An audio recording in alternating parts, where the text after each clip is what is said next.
name is Lou Lessard. I worked as an iron worker for 45 years. I was working on the second narrow bridge when it collapsed. My name is Jim Pratt. I worked for Dominion Bridge Company for 25 years.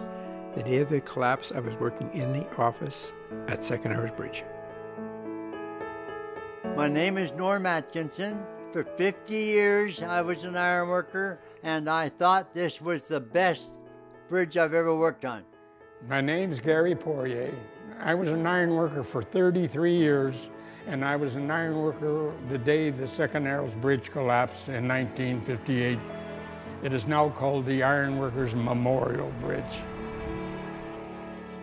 I used to spend a fair amount of my time out on the structure. It was quite an experience. I mean, you're out there on the front end, and that bridge is cantilevered over the falsework, but it was part of the job, I guess, for me, and I enjoyed it. It's part of the trade, but it's a risky business. You know, I mean, you could lose an arm, you could lose a finger, you could lose anything, or you could fall. When I was sent to Second Hours Bridge, I did get my first aid ticket, and we would have weekly safety meetings on all the jobs. We had goggles and we had life jackets, and that's pretty much our safety equipment, and a hard hat, of course. Safety lines were never part of the gear in those days. You hung on by your toes and your fingers, and you just went to work and did your job. And these guys were damn good at it. At the peak of the construction, there was between 60 and 70 men working on the bridge just as iron worker. Because beside the iron worker, there was the painting crew that was painting, and we had a few carpenter and a few operating engineer. So there was probably 100 men working on the bridge sometime. I'm in charge with 10 men to put every piece of steel one by one on the right order, the right sequence, properly fit, and do it safely. You got to climb up the bracing, bring your hammer out, you crack the pin and get the pin drift in, get a bolt, and then you go to the next section. And every man knew what to do when a big piece came down. My job was working with the inspector. We got a torque wrench, and the light lights up when it reaches its torque. It was a warm day, and it was just another day. We worked all the morning putting a great big piece of steel, 55 ton, and on the afternoon we had another piece, the same thing, so that was just like any other day, another piece of steel to do. When they brought this 50-ton out, it came out on the train. We're ready for it. And I was lining up the line when I gave the signal to lift it up. All at once, we heard a great big bang, just like a rifle shot. We could hear these loud sounds, bang, bang, bang, bang. So somebody was shooting, and it was bolts coming out of the splices, breaking off in half. One jolt hesitated, and then she went all the way. And then the noise, it was so loud. I was in the office, large construction trailer.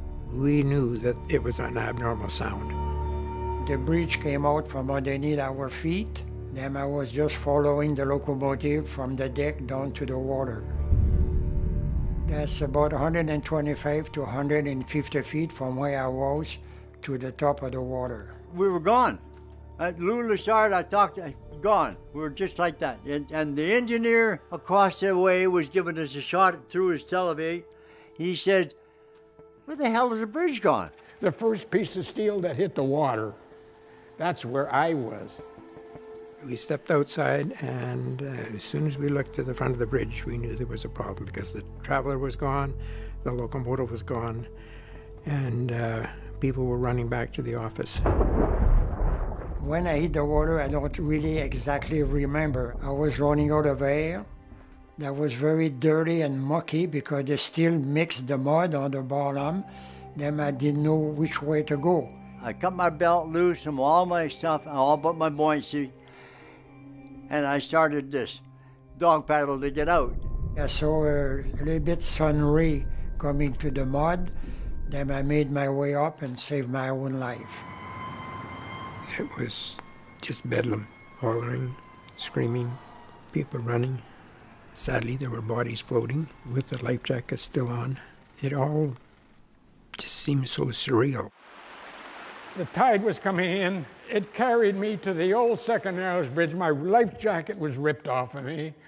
I hung on to it. I grabbed a 2x4. I couldn't see nobody else except myself. I could hear noises over there by the bridge.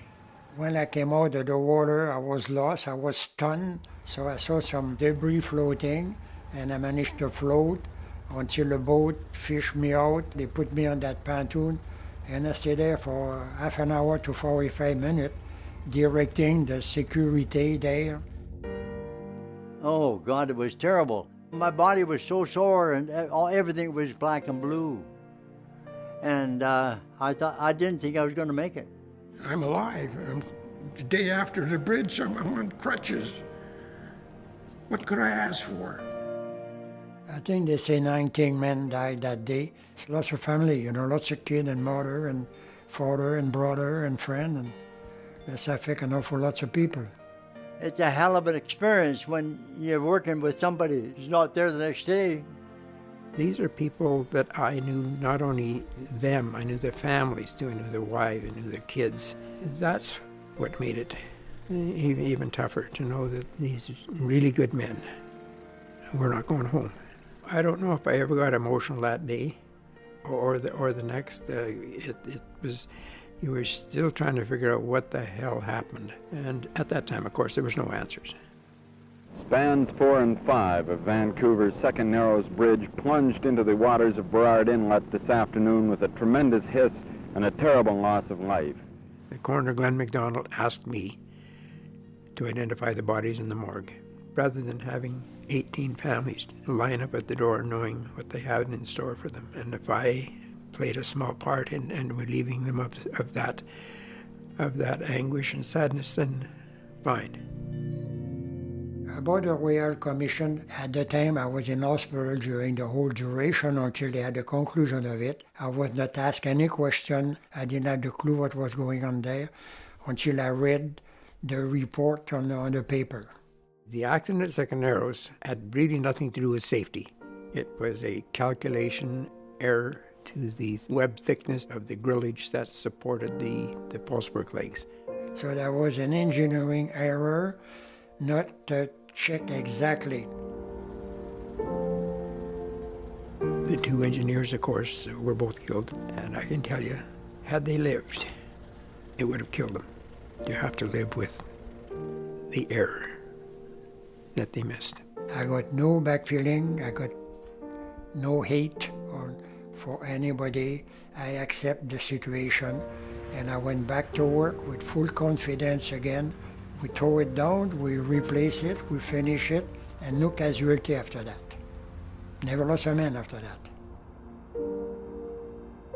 We're very proud to have the help of the government and the union to have the bridge, the Second Narrows Bridge, renamed the Ironworker Memorial Bridge in memory of those men that lost their life building that bridge, in memory of the survivor and the family of the one they lost their life.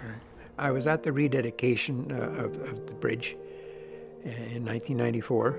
I couldn't be any prouder of the trade. I felt so good to have that name. So it's on the cenotaph for the boys that tried and didn't make it. And it wasn't their fault. We don't even like to talk about those poor guys, the way they die and everything. That's tough. They had wife, they got mother, they got father, they got brother. They come here to try to make a living. They didn't deserve that. Their life was stolen from them.